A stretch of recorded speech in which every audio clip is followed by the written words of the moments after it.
Hey, happy Halloween, guys. Unclejona here, giving you some of that Halloween cheer and drinking some beer. And got my Hobgoblin Halloween bad boy. Whoops. You can see it says the unofficial beer of Halloween. Not sure anymore, especially these days because Marston's kind of sold out as well. So Witchwood did, Marston did. I can't remember. It's one of the massive macros owns it all now, and they're not brewing in Witchwood anymore. They are brewing Hobgobbler though. So hey. Oh, the other thing I've got is a nice Hobgobbler, not the goblet this time, but yeah, one of their kind of weird ones. And it's got a nice knob thing that you can grab onto. You got to grab a knob when you're drinking knob gobbler.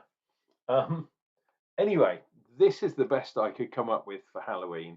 I was thinking about buying some Hobgoblin, but you guys have seen me. Yeah, you've seen me drinking that loads of times before. So I thought this one might do. Moonwake, it's called. Um, Moonwake Beer Co. The beer is called Leith Hills, or Helles, I should say. It's a lager. It's in the German style, in the Bavarian style too. And I'm not having much luck on the focusing at the moment, but ding, ding, ding.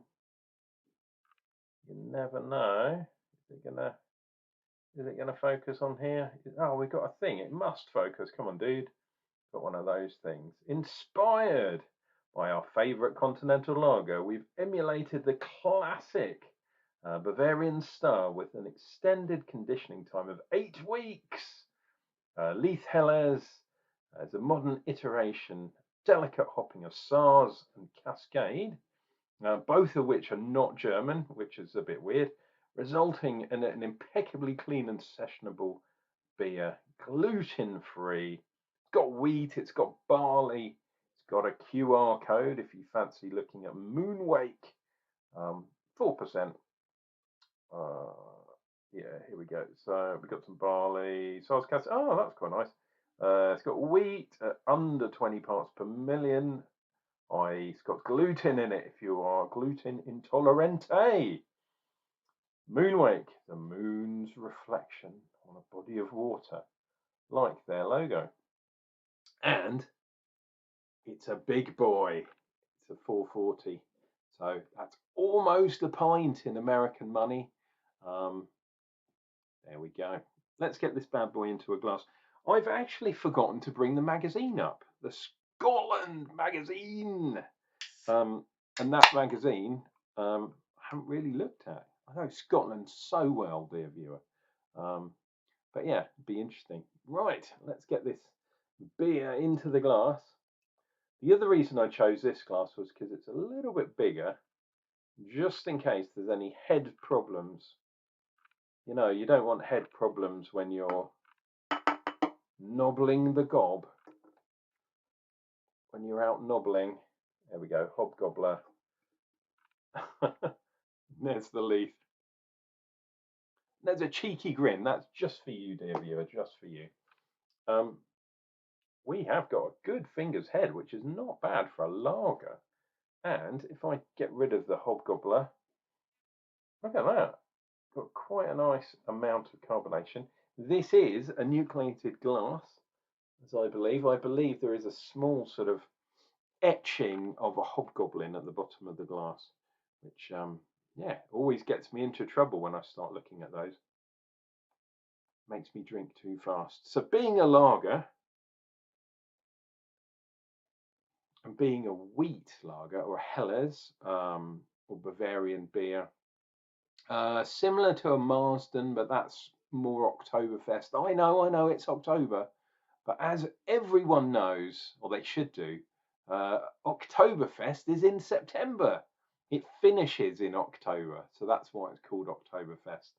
But yeah, a lot of people do it in October for some reason, and you shouldn't. You should do it in September. Lovely fluffy white head. Colour's nice as well. Looks nice and pale. Cheers and beers.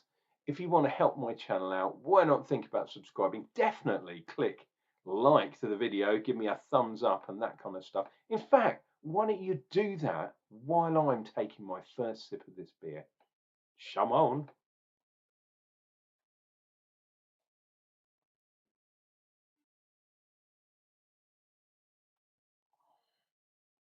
Oh, yeah, it is definitely that German style. Oh, I am getting a bit of hoppage coming through. Interesting. SARS hops, noble hop as it is Czechoslovakian. Cascade is obviously from America. There is a growing program in Germany for growing German Cascade. I would be very, very surprised if that was where this came from. But it's not in your face Cascade. There is a bit of that greenness there, a bit of that noble kind of thing coming through from the SARS Czechoslovakian yeast. If you remember that beer back in the day. That was Holsten Pils, if I remember.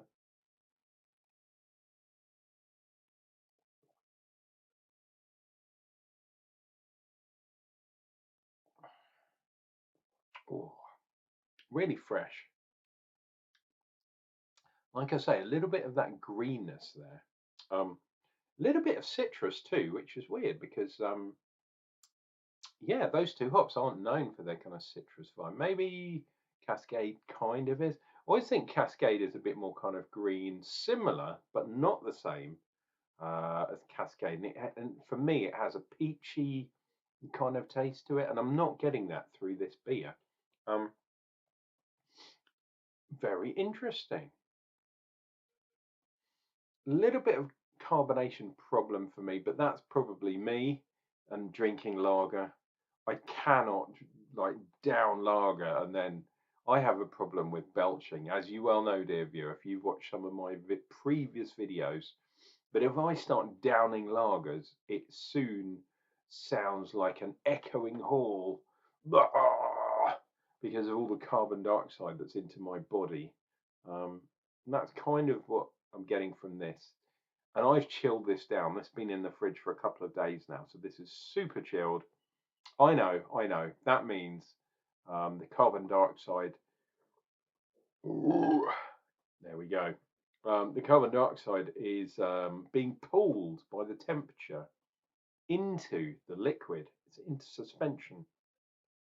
I'm not actually sure why it does that, to be honest, but it definitely does. So as you chill your beer down, especially with things like lager, it stops them from exploding when they open, but it has the other problem of it being very, very gassy in the liquid. When it warms up, the liquid gives off the gas, effervesces the gas. And if you drink cold beer, cold lager especially, too quickly, where do you think that's going to warm up? That's right, in your tummy. And yeah, then that's going to appear later on, as it does with me quite often. Why am I talking? I should be drinking.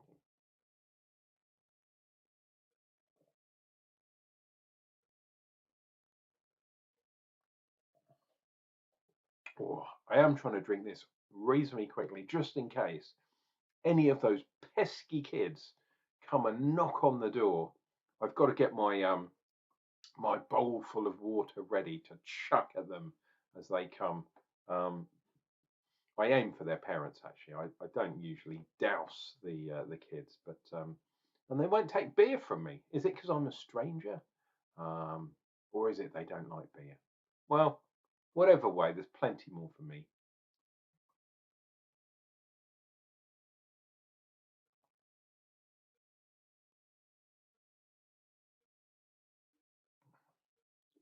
Oh, that is really nice. Like I say, I'm not really a lager reviewer. I don't know why, but I managed to pick lagers and really super pale ales for the last few reviews, and that's not really what I'm about. I do like my craft beers, but I'm probably a gnarly dark monster at heart. I do like, especially in the autumn, I do like the darker beers. So that's why I'm trying to get rid of a few of these, trying to get through them, dear viewer. You understand, I hope you do. So then I can begin to enjoy the lovely stuff. And I'm also contemplating the meaning of beer advent. If you look back in my back catalogue, or perhaps just type in beer advent into your search engine on YouTube, you will definitely find me talking about the different options that there are. And I might do that video again because I'm getting lots of emails from people trying to sell me advent calendars, and the range in price is absolutely nuts. Um, the cheapest I saw was like 40, 45 quid, but that's only really for 12 beers you get there. The 12 beers of Christmas, as we used to call it, and I enjoy doing that as well. But that's not an Advent thing. That's something slightly different. Oh, my goodness. Yeah, so the proper Advent calendars start about 60, 65 quid. And the most expensive one I've seen, and this is for 25 beers, I think it is something like 700. I think it was £760. What? I'm not going to be buying that, but yeah, somebody will. That's absolutely ridiculous. But yeah, let me down. Let me down. Yeah, you always let me down. Let me know down in the comments below if you would like to see me looking at the options for you. We can do it as a consumer kind of thing, so you guys can choose and you can help me decide whether I should be buying a beer advent calendar this year. That's 2024. I do have a few different options that I can go down. Probably don't want to go over like 80, 90 quid, something like that. But we'll see, we'll see. That will be for another day. Um, and I should probably get my bucket ready for soaking and dousing the kids. Um, there we go, like a moonwake. Um, maybe I'll see the reflection in my bowl before I throw the hobgoblin Halloween water over the kids. Jesus Christ, what am I talking about? Who knows? But don't worry, I'll be back. And I'll be back with a review of some beer, and it's going to come up real soon.